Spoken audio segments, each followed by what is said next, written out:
Olá a todos, boa noite. Meu nome é José Luiz, eu sou doutorando da USP, orientando da professora Ana Paula Tavares Magalhães. Eu agradeço a todos a presença e a participação, tanto aqui quanto no chat, com perguntas para fomentar o debate.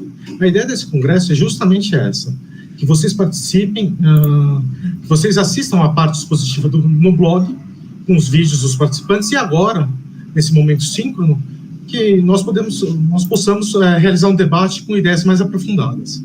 Bom, eu vou ser o mediador dessa mesa, e os participantes vão ser o Pablo Gatti, doutorando em História na Universidade Federal do Espírito Santo e membro do Letames. Rony Gonzalez, também é doutorando na UFES e membro do Letames. Joana Caniel, mestranda da Universidade Federal do Espírito Santo, membro do Letames, todos orientandos do professor Sérgio Alberto Feldman. Os movimentos de renovação da Idade Média Central englobavam diversos aspectos da sociedade: política, religião, moralidade, saberes. Normalmente eles estavam todos amalgamados nas obras dos autores daquele período. É possível identificar nos escritos... agora vem a pergunta. É possível identificar nos escritos dos filósofos ou nos seus ideais de mundo suas posições políticas? Naquele texto teológico mais místico, naquela fala mais que parece mais uma discussão teológica, é possível identificar posições políticas? Nos textos de exegese bíblica, produzidos pelo Pedro Damiano ou Anselmo de Beck, isso é possível? Nessa mesma pegada, assim, as perguntas são para os três. Nessa mesma pegada, em que medida as universidades conseguiram influenciar a política do século XIII? É possível enxergar nessas disputas filosóficas, na disputatio, e nas acusações de heresia, esses posicionamentos políticos? Zé, muito boa sua pergunta. Por exemplo, eu vou falar do meu autor, né, que é o Anselmo. Sobre o Anselmo, por exemplo, existe um debate entre dois autores que são assim, biógrafos dele, são magistrais, que é a Sally Voll, que eu uso bastante, e o Richard Soufren. Por exemplo, o Soufren, ele vê Anselmo como um monge contemplativo, um monge que gostava mesmo de ficar escrevendo orações, meditações, que odiava o mundo secular, sabe, que odeia ficar lidando com questões administrativas, políticas. Só que esse é o discurso da fonte, é o discurso da geografia do Anselmo que procura santificar o mesmo. E é uma crítica que a Sally Voll faz ao Soufren, que ele compra essa narrativa como se ela fosse natural. E é por isso que eu uso mais essa autora, né, que ela discorda, ela argumenta que Anselmo, primeiro, teve sim um papel político. Ele desenvolveu muito bem todas as funções que ele tinha de forma administrativas também, porque a gente sabe que essas coisas estão bem ligadas. Ele era um homem, então, que ele lidava diretamente com os assuntos mundanos. Ele era muito bom em arrecadar fundo para a abadia, em conseguir patrocínio e até usar as suas conexões de nobreza, que ele era um homem nobre, para fazer avançar os interesses da abadia dele. Então, ele soube, primeiro, tirar vantagem dos acontecimentos ao seu redor. Então, para mim, ele foi sim um homem político, né? Ele claro que qualquer pessoa é um homem de muitas facetas, eu comento. Para mim, uma faceta dele é que ele agia politicamente. E aí, se é possível da gente observar o posicionamento político nas obras, por exemplo, na obra que eu trabalho dele, que é o De Casu Diaboli, né? É uma obra completamente teológica, assim, de primeira, filosófica e teológica, que ele trabalha uma questão importante, que é o que é o mal e de onde vem o mal, qual é o pecado do diabo. E aí, quando você vai pensar no contexto, pensar no envolto e pensar no próprio papel dele, você percebe que ele não está escrevendo para colocar medo do diabo, mas para disciplinar, para corrigir, para controlar. Porque Anselmo, como mestre, professor, abade, ele já está numa posição de poder, primeiramente. E ele está imbuído, que é isso que eu falo no meu vídeo também, de um papel pedagógico, né? De formação de homens religiosos, de uma abadia rica, que formava homens que se tornariam depois líderes eclesiásticos da igreja, homens da igreja. Então, era importante para ele, num texto, mesmo que fosse teológico, mostrar o ideal de comportamento adequado a ser seguido e enfatizar o quê? A obediência, que era uma questão cara para os monges, né? Então, eu percebo nele um projeto educacional que é por si só político, porque objetiva controle, mesmo que seja controle interno. E o próprio ato de ensinar, né, evangelizar, formar, já é um ato político, porque poder não é só repressão, é também persuasão, já dizia Bourdieu. Zé, e pegando o gancho da Joana, a gente precisa ter em mente que, como a Terezinha falou, a escolástica não é só uma filosofia, né? E um método de ensino, é um modo de vida, é um meio como os homens medievais se viam e percebiam os outros ao seu redor. E nesse contexto, juntando a sua pergunta, a gente pode dizer que essas universidades, elas são os reflexos do contexto que o centro medieval estava vivenciando. Ela vem como um elemento para poder explicar essas mudanças que estavam ocorrendo na sociedade, visto que o poder religioso já não dava mais conta de explicar todas essas mudanças. Por exemplo, as corporações de ofício não se encaixavam naquelas 3 ordens que regiam a sociedade: os oratores, os belatores e assim por diante. Então, essa universidade medieval, além de tudo, como a Joana falou muito bem, ela tem um caráter pedagógico. Ela ensina, ela forma um homem, ela molda um homem. E complementando já a sua pergunta sobre a influência política dessa universidade, é bom também frisar que essas universidades, elas foram criadas por reis. E esses reis demandam o quê? Posicionamentos políticos. A gente também tem a criação da universidade pelo poder religioso, mas também a gente tem a criação da universidade, a influência, o sustento dessa universidade, porque alguém tem que sustentar todo esse corpo que está ali por trás, rege pelo poder religioso simultaneamente. E é daí que veio a palestra da professora Terezinha, desse combate entre os clérigos regulares e seculares, que ambos disputavam um espaço dentro da universidade. E acabou por ganhando os dominicanos em prol da religião, né? Sobre o Guilherme de Santamur, como ela bem falou na palestra dela. Bom, o que eu posso falar em relação a essas perguntas ao Pedro Damião? Né? Saímos ali, eu pesquiso esse período mais próximo da Joana do que o Pablo, né? O Pablo está ainda um século a mais, ou 2 séculos quase à frente. Bom, o Pedro Damião, diferente dos autores, do autor, no caso o Anselmo, que a Joana pesquisa, Pedro Damião não tem uma trajetória né, de nascimento dentro de uma família rica, uma família aristocrática, nem nada do tipo, né? Ele tem uma origem relativamente humilde pelas poucas informações que a gente tem, que vem, né, da geografia, da vida, que o Romualdo não, ele escreve sobre o Romualdo, que o João de Lodi, que é o discípulo dele, vai escrever sobre ele. Então, as poucas informações que nós temos da vida inicial do Pedro Damião vêm dessa biografia inicial dele. Só que as informações que nós temos diferenciam ele de outros autores por conta da sua origem mais humilde mesmo. Em relação à relação que ele estabelece com o plano político, né, desde o momento em que ele passa a atuar de forma efetiva no ambiente monástico, ele entra na esteira dos movimentos de reforma mesmo, anteriormente àquele movimento que a historiografia clássica vai chamar de reforma gregoriana, né? Então ele já é internamente, né, na comunidade monástica, um desenvolvedor de reformas da própria vida monástica, no questionamento do acompanhamento das regras beneditinas, né, talvez da frouxidão dessas regras. Então, ele estabelece um plano, né, de renovação da vida monástica que vai necessitar de uma série de conexões que ele vai fazer através dos seus escritos, principalmente suas cartas, com os vários setores, tanto da sociedade quanto do clero em geral, né? Não só dentro das comunidades monásticas, né? Entre comunidades monásticas, entre o clero regular, mas também com outras esferas do poder eclesiástico e também outras esferas do poder secular.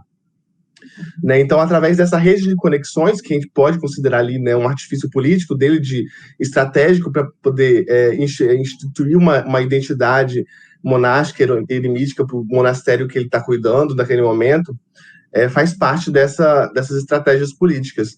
Então, e ele vai transportar todo esse pensamento em relação à necessidade de uma reforma uma reforma que parte para ele de uma reforma moral do clero, né, desde o ambiente monástico, ele vai transportar também para o ambiente fora do monastério, porque, né, durante a vida do Pedro Damião, ele passa, ele estuda as artes liberais, ele tem uma formação inicial que não é vinculada diretamente à igreja, né, à teologia, mas ele vai, a partir do momento que ele ingressa na vida monástica, e ele começa a desenvolver esse ideal de reforma, ele transporta para um segundo momento aonde ele, apesar de não ter abandonado o ambiente monástico, né, ele permaneceu durante a vida toda muito vinculado ao ambiente monástico, ele vai também transportar para o ambiente secular, né, para o clero secular, quando ele tem um período de cardinalato, né, ele sai da esfera mais restrita do que é o ambiente regular, né, para o ambiente secular, aonde ele vai interagir também com com a alta cúpula da igreja que está, né, tentando desenvolver essa reforma que a historiografia clássica chamou de reforma gregoriana. Mas aí vem todo né, um contexto que seria muito mais amplo, né, de considerar essas reformas não só como algo vindo dessa alta cúpula da igreja, mas que, né, interage com outros setores e é muito mais antiga do que esse período. Então, assim, dentro dos escritos de Pedro Damião, né, como não é um foco da minha análise até então, né, essa visão das estratégias políticas faz parte, né, desse contexto, dessas articulações, para poder entender o que ele trata, já que eu abordo muito mais as críticas dele à própria moral do clero, que aí poderia entrar, né, dentro das disputas políticas, né, entre o papado e o império, e, né, entre o laico e o clérigo. Mais ou menos dessa forma. Rony, puxando o gatilho, eu estava vendo seu vídeo, né? E foi interessante porque a gente pesquisa esse contexto do centro medieval. E eu gostaria de não perguntar, mas comentar, né? Porque quando você falou da naturalidade do celibato, isso me chamou muito a atenção. Porque por causa do senso comum, a gente já cresce com essa ideia na cabeça de que o padre não casa. E com isso, ele não reproduz, não realiza atividade sexual. E no caso, você falou muito bem de como isso se instituiu e se concretizou no contexto do centro medieval, né? Nesse sentido, você também fala dessa intenção de sacralização do clero e permeia rapidamente uma questão política. Seria essa indicação de cargos, como você fala no seu vídeo, ao clero, uma questão política? E existem outras questões políticas por trás desse movimento da reforma? Como eu falei, assim, Pedro Damião, ele se insere, né, dentro da historiografia clássica, né, de você pensar a reforma ali, aquele recorte temporal mais preciso, embora amplo, entre 1050 e 1150, mais ou menos, quase 100 anos ali de um processo de várias reformas que estão acontecendo. O Pedro Damião, ele seria um dos percussores, né? Mas se você considerar um movimento de reforma, né, vindo desde o início do século XI até mesmo o século X, alguns autores retornam, né, até o século X, né, com esses vários movimentos, né, em várias esferas da sociedade, tanto clericais quanto seculares, o Pedro Damião já é um autor da reforma, né, e vai participar efetivamente dessa reforma. Quando a gente pensa na historiografia clássica da reforma do século XI, normalmente, os temas mais, né, comuns de estar tratando em relação a quais são as motivações que levaram, né? Depende da vertente historiográfica que você leva, que você tem como base, né? Se é realmente uma intenção da igreja naquele momento de tomar o poder, né, de controlar, de passar a organizar a sociedade. Então, ela tem um afã político para isso, ela tem um interesse político, ou se ela está tomando para si uma responsabilidade, né, misericordiosa, nós temos que ordenar essa sociedade, porque o poder está muito descontrolado, vamos dizer assim, a sociedade, a organização social, política daquele momento está conturbada, não tem um poder centralizado, então vamos tomar para si essa responsabilidade e salvar os cristãos que estão perdidos. Né? Então isso daí depende do posicionamento. Dentro da ideia de reforma, dentro das ideias de Pedro Damião, como eu mencionei, eu parto muito mais pela parte moral e ética, e ética do discurso dele do que dessas outras articulações que podem ser estabelecidas com as disputas de poderes. Por exemplo, eu não encontrei um momento específico ainda em que ele entra definitivamente nesse tema, de falar, de demonstrar qual é o posicionamento dele, por exemplo, entre uma disputa entre o papado e o império, no caso. Mas, assim, a gente pode observar que esses elementos, né, como você mencionou, a questão do celibato, né, uma forma que pode ser lido como uma forma de tentar separar clérigos e leigos, né, uma forma de tentar sacralizar esse clero. Temos que fazer eles se tornar, né, transparecerem que são diferentes dos leigos, para que esse grupo seja elevado a uma categoria superior. Então, isso faria parte das estratégias políticas da própria igreja, né, de tentar estabelecer os seus membros como em um status superior mais elevado do que os cristãos de forma geral. Isso vai se estabelecer aos poucos, no caso. Então, a própria situação da igreja naquele momento, né, onde muitos cargos eles são controlados pela aristocracia, né, local, quando a gente fala, né, do recorte temporal na Itália, né, no meu recorte específico. Então, essa questão da influência laica dentro dos cargos eclesiásticos, que é uma das grandes, é um dos temas mais batidos ali em cima da questão da reforma, ele perpassa todos esses movimentos de reforma, né, de todos como se fossem um problema a ser superado para que essa própria sacralização do clero possa acontecer, né? Já que a influência laica ela prejudica a própria moral, os costumes e desenvolvimento intelectual do clero, religioso do clero. Eu vou aproveitar, então, já que você está falando de reformas, eu também vou fazer a minha pergunta sobre o seu tema. Eu adorei seu vídeo, adoro a forma que você se expressa. E a gente estuda o mesmo contexto, que é essa questão das reformas. Que foi por muito tempo chamado de reforma gregoriana, né? Aí agora alguns chamam de reformas papais. Você fala até no seu vídeo que é meio perigoso esse termo, porque a gente pensa que foi um movimento de cima para baixo, nesse nome reformas papais. E aí há uma discussão assim, uma longa, né? Posso dizer longa, que é mais ou menos recente, que é uma discussão entre os medievalistas sobre esse termo e esse conceito reforma, que foi muito utilizado na historiografia desde o século XIX. O próprio John Owen, eu acho que comenta sobre isso, que é um tema que é mais utilizado pelos historiadores do que realmente pelos homens medievais. Tanto que até vou fazer um parêntese, tem livros que eu leio sobre reforma, que o autor fica o livro inteiro falando de reforma e ele não para em nenhum momento para conceituar o que ele está querendo dizer com isso, que reforma, qual que é a visão dele sobre reforma. Então é muito complicado de tratar esse conceito na historiografia. E aí eu queria saber como você utiliza esse conceito para explicar essas questões do século XI. Assim, qual é a terminologia que você utiliza na sua tese, que você acha mais adequada para falar do século XI e das questões de Pedro Damião? Olha, eu particularmente não vejo problema na terminologia reforma, né? Porque reforma pode ser tanto iniciar, você renovar uma coisa, revitalizar uma coisa, ou a coisa nascer a partir dali, né? Pode ser material, pode ser imaterial. Então, assim, eu gosto do termo reforma, no sentido de que eu posso... Só que eu não utilizo tanto a ideia de reforma gregoriana, reforma papal. Eu prefiro mais a questão de movimentos de reforma, porque, como você disse, né, é um tema bastante discutido e bastante questionado pela historiografia, né, atualmente, por conta das falhas que as expressões, né, os termos mais clássicos, eles apresentam, né? Novas visões vão aparecendo para a gente tentar analisar melhor esse período, né? E você citou o Owen, eu acredito que seja o mesmo autor que eu utilizo.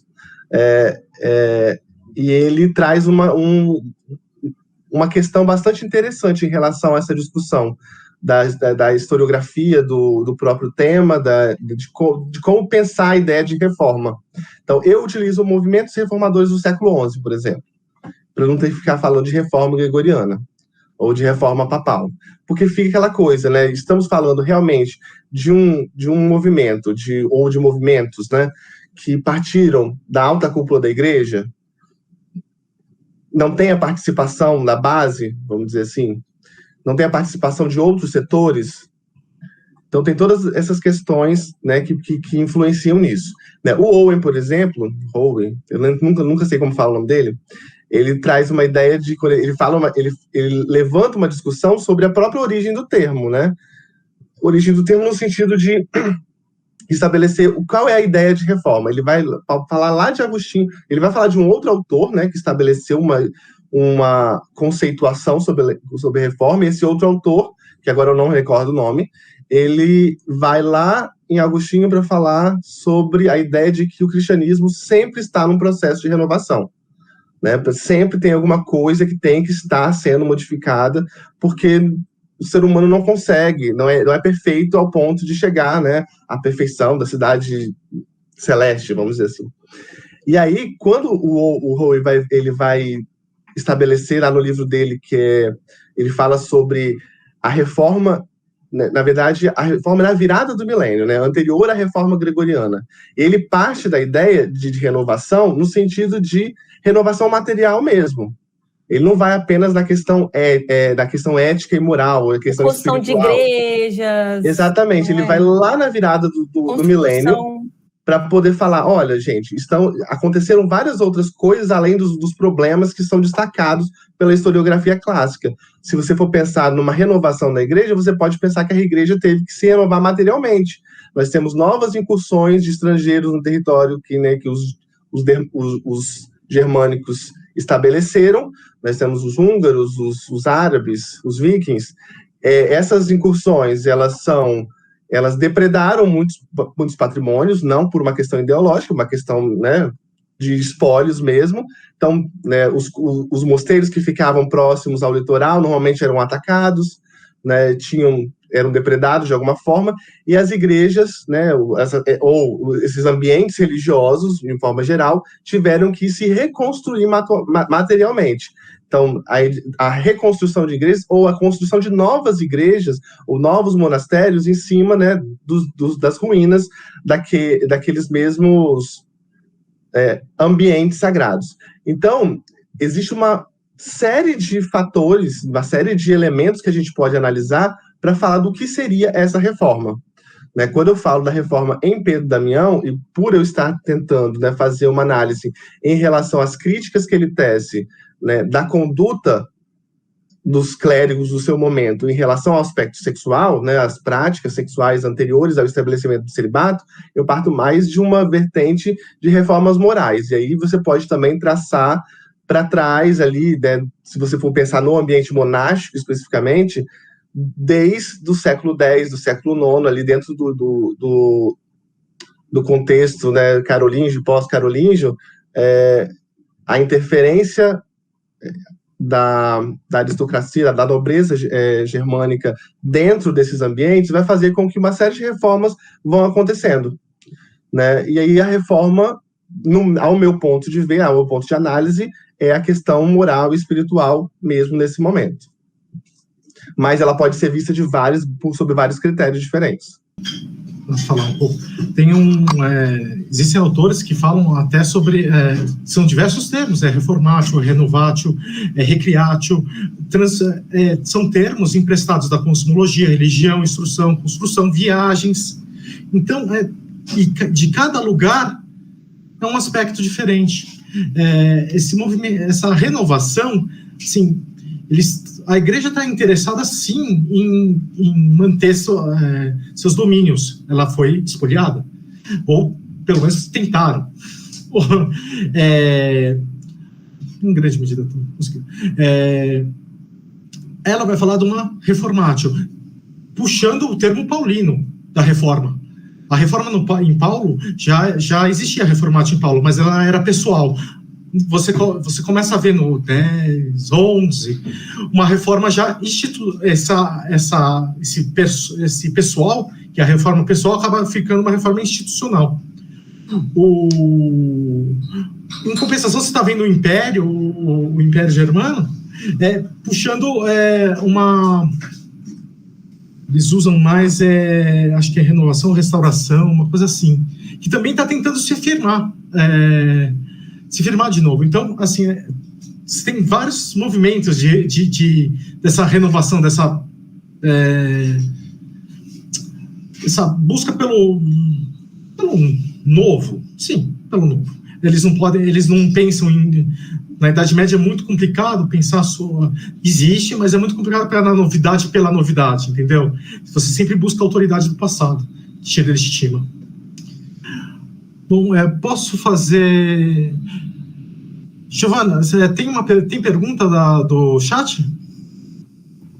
Tem sim, a gente tem 2 perguntas. Aproveito para agradecer a participação de vocês que estão vendo aqui as mesas. É muito importante as perguntas que vocês mandam para enriquecer o debate. Bom, a primeira pergunta é da Marli Mônica Cunha Coelho, e ela traz a seguinte questão. A releitura da Escolástica é uma referência difusa na pedagogia. Vocês podem articular isso ao processo decisório local? Marli, né? Marli, se eu entendi bem a sua pergunta, creio que na pedagogia, você diz na pedagogia do centro medievo ou na pedagogia atual? Se for no centro medievo, como eu tinha dito na minha primeira resposta, a universidade medieval ela tem aquele caráter pedagógico, a formação ética do mestre. Se o indivíduo ele está na universidade, é apto a se tornar um mestre do saber escolástico e filosófico. Esse saber filosófico, somente a Faculdade de Artes, ela promove. Então, para o indivíduo, para o cidadão se tornar um futuro mestre, ele tem que passar primeiro pela Faculdade de Artes, aprender o método da escolástica, no caso aqui a gente já chama de um método, né, porque ela está presente em todas as outras faculdades, tanto na de medicina, quanto na de direito, até na de teologia. E essas pessoas que estão fazendo essa faculdade, eles são esses homens de posse. Esses homens de posse que no futuro vão ocupar cargos, quando não se transformam em mestres escolásticos, vão ocupar cargos que demandam poder. Então, esse conhecimento, além de tudo, é um poder. E, como eu disse, o rei, ele propicia o surgimento da universidade a partir do momento que ele como eu posso falar? Não é banca. Queria uma palavra mais rebuscada, mas não estou conseguindo achar. A partir do momento que ele financia esse estudo. E naquela lógica medieval, a gente tem a primeira pessoa que ela vai assumir o comando do pai, a segunda vai para a cavalaria, a terceira se torna algo religioso, sabe? Acho que, se eu não me engano, é o Lário Franco Júnior que comenta isso. E, nesse sentido, com o século XIII, a gente está falando de um novo momento, de uma nova realidade, novos contextos surgem. Essa lógica se desfaz. E, a partir de então, na universidade, esses homens se tornam detentores do saber, até porque não tem outro meio de conseguir o saber. E a escola medieval, ela não é uma extensão da universidade. Lá existe a lectio, que é a leitura, a repetição, mas é na universidade que você aprende a indagar-se sobre o tema, a discutir-se, igual a professora Terezinha falou, a discutir até com a oposição ao seu tema, que é a disputatio. E essa disputatio vai, no final, trazer a expositio, que é a exposição do tema. Então, esse ser que ele está inserido na universidade medieval, quando ele sai desse ambiente, ele se insere em outros contextos, detentor de um conhecimento. E esse conhecimento, ele vai propagar para o quê? Reproduzir o seu poder ou da sua família. No caso que eu entendi, a palavra que você usou, local, né, na localidade. Eu creio que seja isso, mas se não for isso, você pode falar novamente que a gente responde. Ela mandou aqui, Paulo, para você falando que era isso mesmo, e ela agradeceu pela...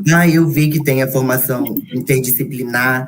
Porque na questão da escolástica como um método, esse método está presente somente na filosofia, na Faculdade de Artes, que é a Faculdade de Filosofia, e todos os demais têm que passar pela Faculdade de Filosofia para poder se tornar um método. Então, ele está presente em toda a Universidade Medieval. Tanto que a gente pode falar que essa Universidade Medieval é singular no que tange o seu método, mas ela é plural, porque ela oferece diversos cursos, em que cada faculdade tem o seu curso específico. Posso complementar? Claro. Tem que lembrar que a gente tem na Idade Média, basicamente você tem qual que é as disciplinas são divididas em dois, no trivium e no quadrivium. Exatamente. O trivium é a arte retórica, é a lógica, que é a dialética, a gramática, entendeu? Isso é o básico do básico. E aí você tem o quadrivium depois, que aí vai música, aritmética, geometria, astronomia, ciências teológicas, desculpa, teologia, às vezes direito, entendeu? Aí você tem depois do trivium que você consegue ter as ferramentas para alçar voos maiores.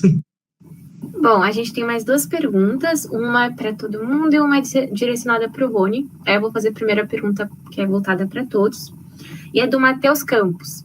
E ele coloca, uma pergunta de leigo quando o assunto é universidade na Idade Média. Como funciona essa relação entre cultura clerical e a laica, com esses intelectuais? Penso naquela ideia de revolução folclórica que aparece no Hilário Franco Júnior, quando temas não religiosos aparecem nas produções. No que concerne aos temas não religiosos, eu posso falar porque Tomás de Aquino, ele é um neo-aristotélico. Ele bebe fontes aristotélicas, traduzidas do islamismo para o latim, e quando Aristóteles escreve, não existiu o cristianismo. Então a gente tem essa ideia de que ele está usando um filósofo pagão para poder falar sobre as Sagradas Escrituras e sobre os ensinamentos religiosos. Então, aí a gente já vê essa inserção de temas do laicado nas querelas religiosas. E Tomás de Aquino faz muito bem, embora, posteriormente, a Suma Teológica seja condenada pelos próprios escolásticos e eles rejeitam algumas preposições, que, por exemplo, que Aristóteles diz que a felicidade é o bem maior, mas para a teologia medieval o bem maior é Deus, não a felicidade do homem, entendeu? Então essas questões que Tomás de Aquino traz para o campo da religiosidade, a partir do momento que elas colidem com os princípios religiosos que a maioria dos escolásticos não aceitam, que é posteriormente a Tomás de Aquino, existe uma certa divergência. Mas é justamente com Tomás de Aquino que as obras de Aristóteles são aceitas no século XIII. Até então elas eram proibidas, elas eram vetadas de serem lidas, tanto que tem O Nome da Rosa, né, aquele filme do revisor do Humberto Eco, em que, dando um spoiler, né, aqueles que liam as obras de Aristóteles morriam, para vocês verem como esses assuntos eram proibidos pelo imaginário, né, medieval, porque poderia, como eu disse, por ser traduzidos do Islã, eles acreditavam que essas obras poderiam corromper os princípios do cristianismo, porque esses ideais religiosos islâmicos poderiam trazer algumas informações erradas que não compactuavam. Da minha parte, eu acho que é isso, da lacaidade nos assuntos. Se os meninos quiserem falar mais alguma coisa. No caso, que eu poderia complementar, porque, na verdade, dentro do nosso grupo, né, quem trabalha com universidades e por conta de estar trabalhando com o Tomás de Aquino é o Pablo. Acho que eu e Joana ficamos mais no escanteio desse tema. Mas em relação a essa, né, apropriação de determinados elementos da cultura laica nos escritos ou no próprio pensamento do autor, se eu volto a falar, no caso, saindo das universidades, mas pensando na ideia do Pedro Damião, e era uma coisa que eu até ia, né, perguntar, né, relacionando o Pedro Damião com a Joana e o Anselmo, né, a escola de Beck e tudo mais, pensar que, se eu falo do meu autor, no caso, o Pedro Damião, ele teve uma formação que não era voltada à religião em si, né? Então ele aprendeu os clássicos, né? Ele vai formar, dentro da própria biblioteca, né, de Fonte Avelana, né, ele vai se utilizar dos clássicos, ele não vai seguir dentro da carreira monástica dele, não seria influenciando nem incitando, seria a palavra... promovendo os clássicos dentro, né, dos ensinamentos dele à comunidade monástica. Era muito mais as vidas dos santos, as questões de moral e espiritualidade. Só que ele vai fazer uso dele, ele sai, né, de uma esfera laica para uma esfera religiosa, e ele não vai abandonar, por mais que ele renegue, né, essas obras mundanas, vamos dizer assim, as obras do século, ele vai nas próprias formas de dialogar com os seus interlocutores, né? Eu trabalho com as cartas dele, mas é sempre as cartas que vão para alguém, direcionadas a alguém, nunca é a réplica dessa carta, porque ele guardou, né? Ele fez uma cópiazinha e botou lá, né, numa caixinha, as cópias dele, né? Só que ele não esqueceu de colocar lá a resposta. Então, poucas cartas a gente tem a resposta. A gente vê que dentro dos argumentos dele, ele se utiliza de artifícios, né? Dessa cultura laica, né, de toda a formação nas artes liberais que ele teve, ele transporta para essa, né, para a própria oratória dele, retórica, oratória dele dentro, né, do discurso que ele está estabelecendo. Então ele não vai abandonar por completo a questão laica por conta, né, do seu espírito religioso, né, já que ele era extremamente rigorosista dentro do ambiente monástico que ele trabalhava. E vale mencionar o exemplo do Menóquio também, mas aí já é no final da Idade Média, na questão da lacaidade. Ele não era um intelectual, mas ele trouxe assuntos referente ao ambiente religioso, interpretando por um viés totalmente laicizado. E o que acabou acontecendo com ele? Ele foi morto, vivo, queimado na fogueira. Mas isso a gente está falando, já, não é no século XIII, nem antes, a gente está falando já lá no século XVI, se eu não me engano. Então a gente pode ver que esses assuntos que estão presentes nos cercos intelectuais da universidade e assim por diante, eles acontece assim uma circularidade das ideias nesses temas que eles são externados para a sociedade, até porque, como eu disse, a universidade ela tem uma função pedagógica e de minar, e é isso. Joana, você quer falar alguma coisa? Então, e eram textos, eles liam, né, mesmo os homens da igreja, eles liam esses laicos, esses gregos.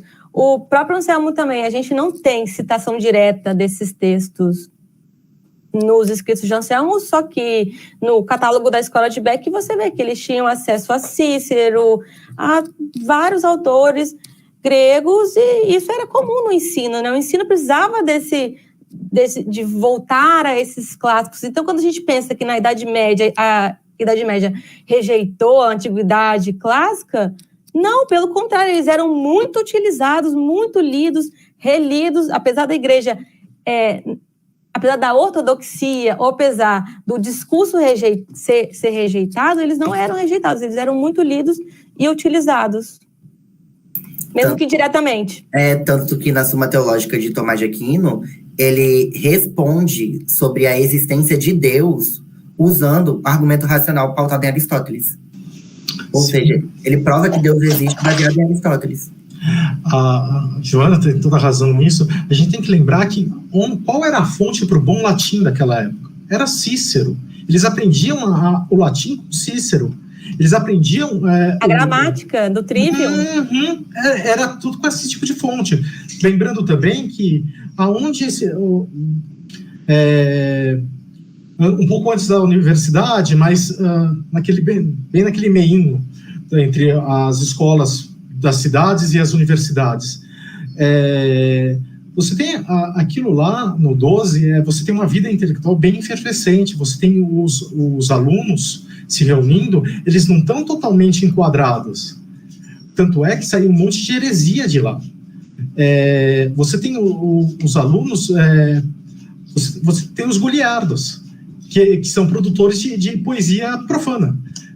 Você tem... eu estou tentando falar que, assim, a universidade, ela cerceia, mas, assim, não dá para cercear total. Esses alunos, quando terminam a universidade, ou quando saem, eles vão para onde? Para a corte. Na corte não é lido Cícero, é lido romances de cavalaria, entendeu?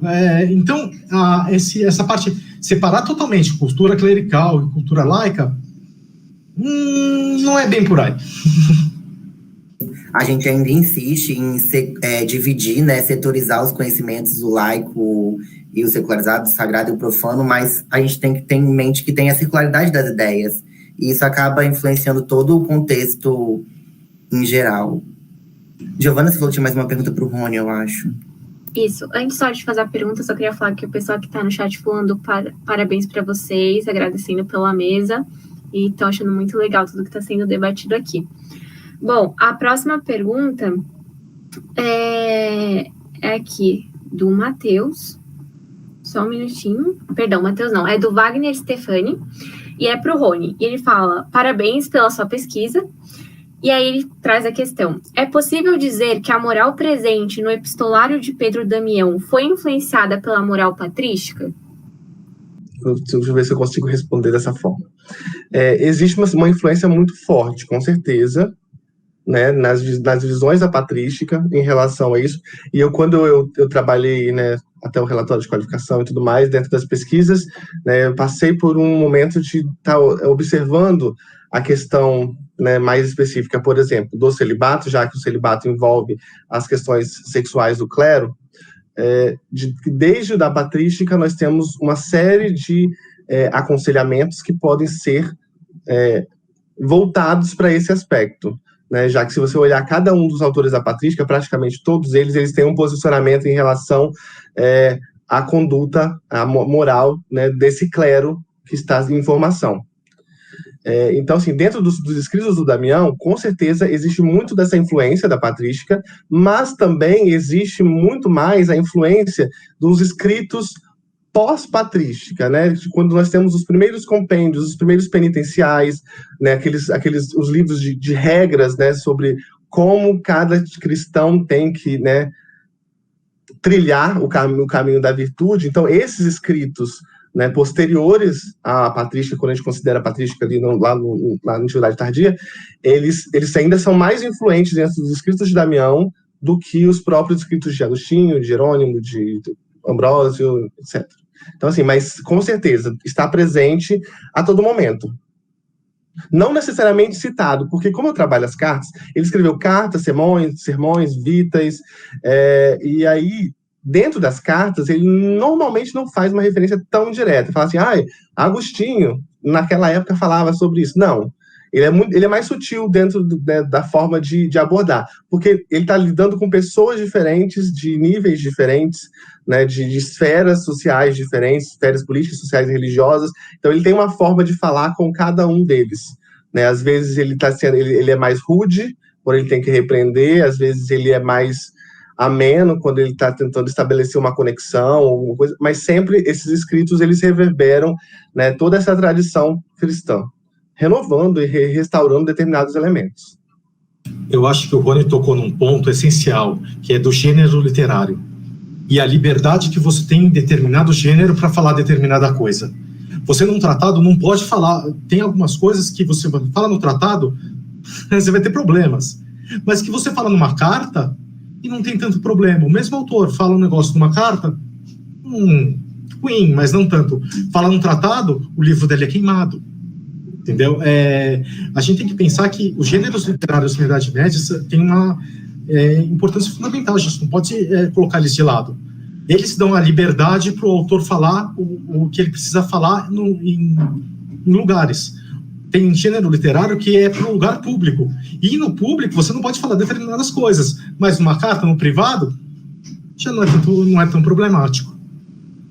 Dentro dos escritos de Damião, dentro das cartas de Damião, por exemplo, né, como as divisões que se tem das cartas são cartas curtas e cartas longas, né? As longas, hoje, né, dentro de quem vai estudar, ou dentro da própria igreja, as cartas longas, elas são consideradas, né, como tratados, mas não é, por exemplo, um tratado como lá no final da Idade Média, o mais Maleficarum, que tem 800 páginas, são cartas um pouco mais longas do que uma carta normal. Então, nessas cartas mais longas, ele vai discutir mais aprofundadamente determinados temas que ele está querendo tratar ali. Sobre isso. Por isso que eles chamam de tratados. Mas não ela sempre vai estar endereçada a alguém e tem uma finalidade específica. Então, é diferente de você escrever para os clérigos em geral, e você escrever, por exemplo, ele dedica o livro 31, que é o livro de Gomorra, ao Leão IX, 11, um dos dois aí, que eu não lembro qual é. Eu sempre confundo esses números romanos loucos. Mas...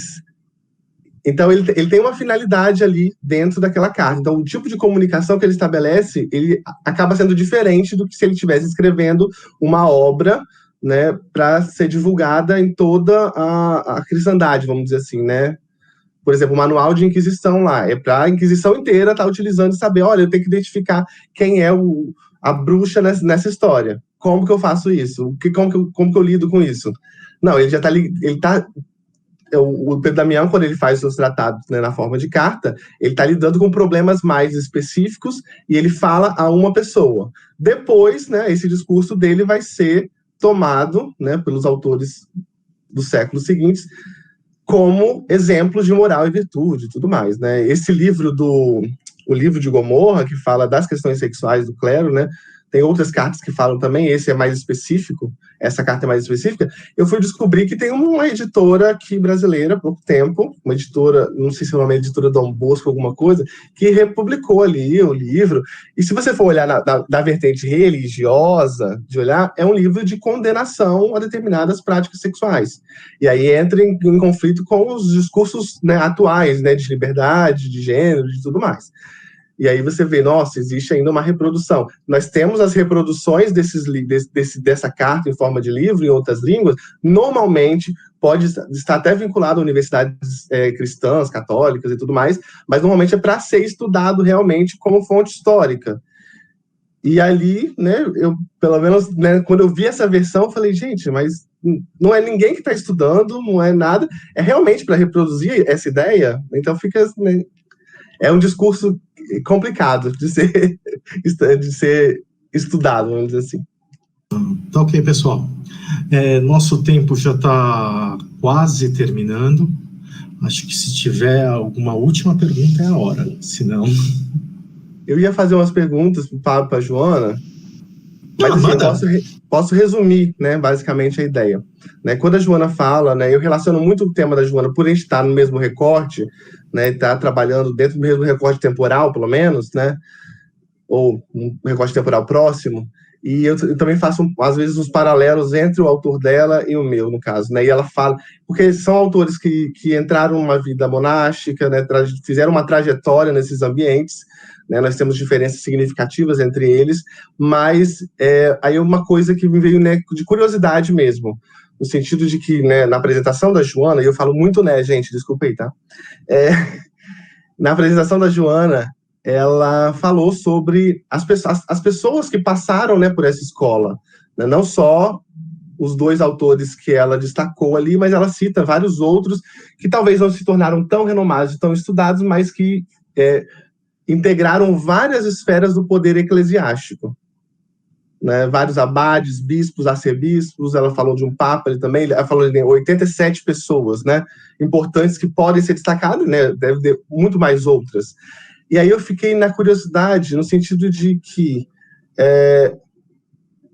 dentro dos seus estudos, dentro das suas pesquisas, você encontrou em algum momento, né, em algum autor, né, secundário, qualquer coisa, ou em alguma fonte específica, tratando de que as pessoas intelectuais que fazem parte desse cenário, né, essa elite intelectual, como você coloca, que sejam apenas pessoas da igreja, ou em algum caso, apareceu algum caso de que não seja um clérigo, né, alguém que passou por esse ambiente monástico apenas pela questão intelectual.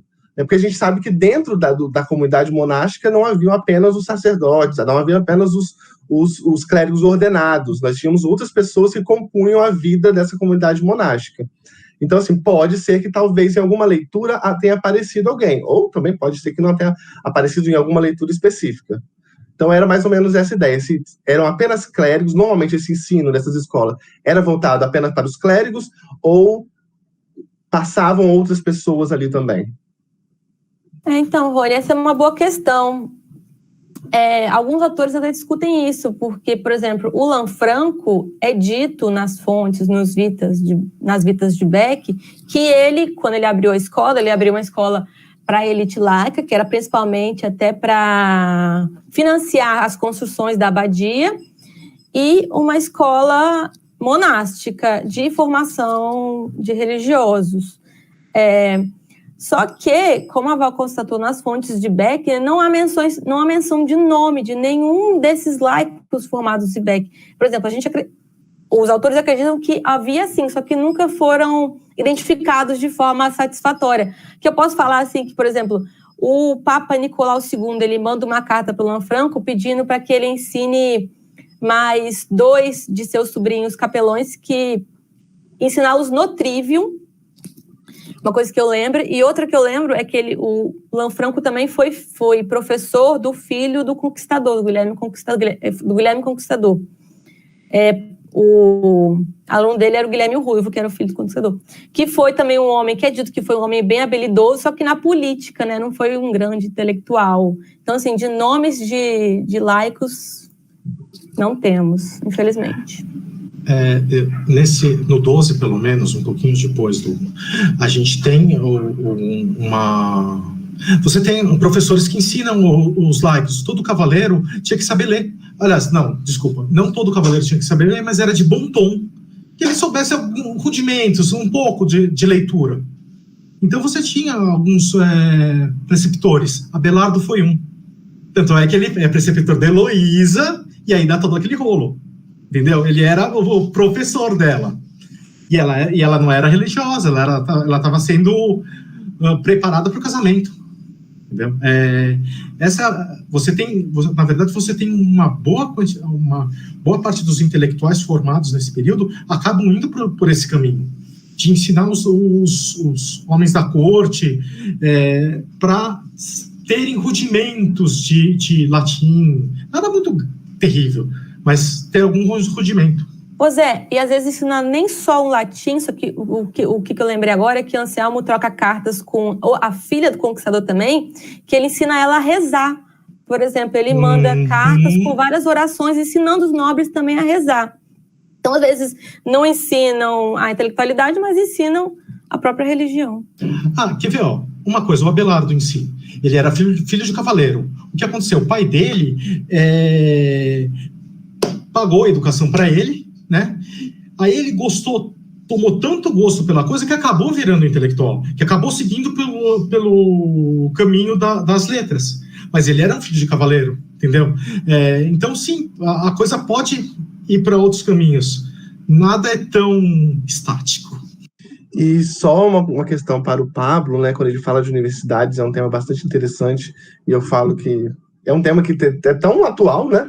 A gente fala das universidades, a gente não pensa na origem da universidade, mas a gente pensa a vivência que a gente tem, né? Cada um de nós dentro da universidade, esse espaço de diálogo, para a gente poder refletir todos esses temas, né? Não só os temas de história, os temas variados, né? E aí, pensar na universidade como um elemento dessa sociedade do século, né? Que eu trabalhei no século XIII, nesse movimento de transformações, né? Como ele falou, um novo momento da sociedade. Né, a universidade vai funcionar, então, tanto como consequência, né, desse novo momento, ela surge ali, né, de uma novas demandas que tem nesse momento, mas também como transformadora, né, ela vai transformar também essa sociedade. E aí eu faço um paralelo, né, com uma outra colega de pesquisa, uma outra amiga do nosso grupo de pesquisa, que trabalha no mestrado também com Tomás de Aquino, né, e nas discussões, né, nas conversas que a gente teve, ela, né, mencionou uma questão que eu coloco aqui agora relacionando com o Pablo, né? Dentro de todas essas mudanças, sejam elas acarretadas pela universidade, ou seja, a universidade consequência dessas mudanças, né? Se poderia comentar algo sobre a relação que é estabelecida entre o autor, né, de vocês, no caso, o Tomás de Aquino, né, como ele se posiciona frente a essas novas demandas sociais, vamos dizer assim, sociais, políticas, religiosas, todas as demandas possíveis, né, que estão, né, reverberando nesse período. Rony, obrigado pela pergunta.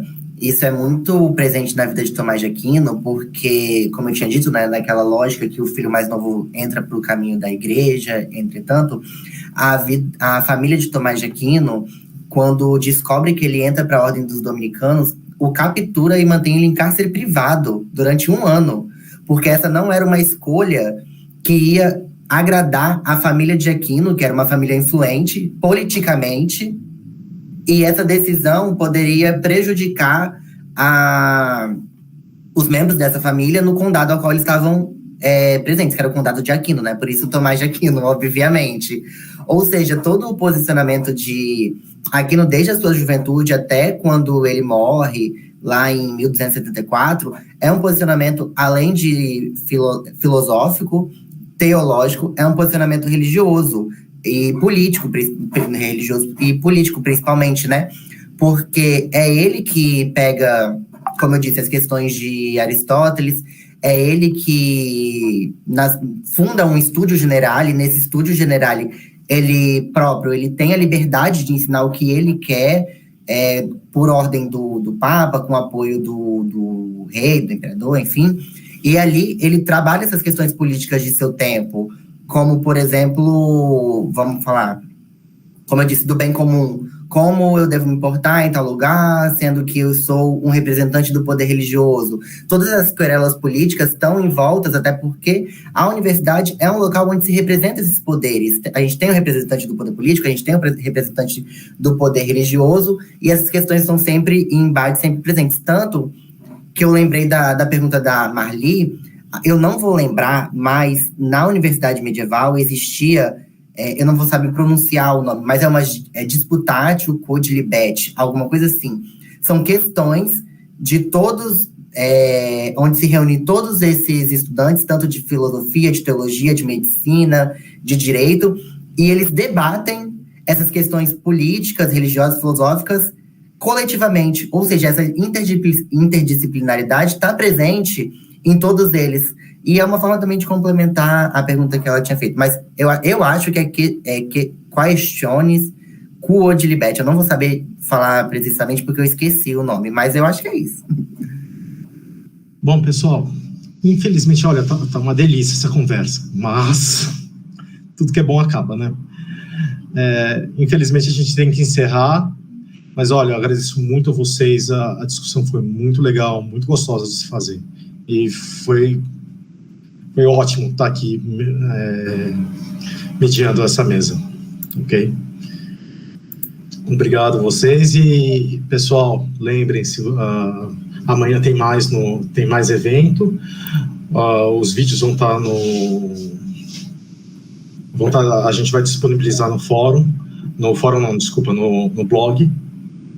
Bom, a gente se vê amanhã, ok? Tchau. Obrigado, Zé. Obrigado, todo mundo. Obrigada a todos, Zé. Obrigada, Enzo. Obrigada, Enzo e Giovana. Bye.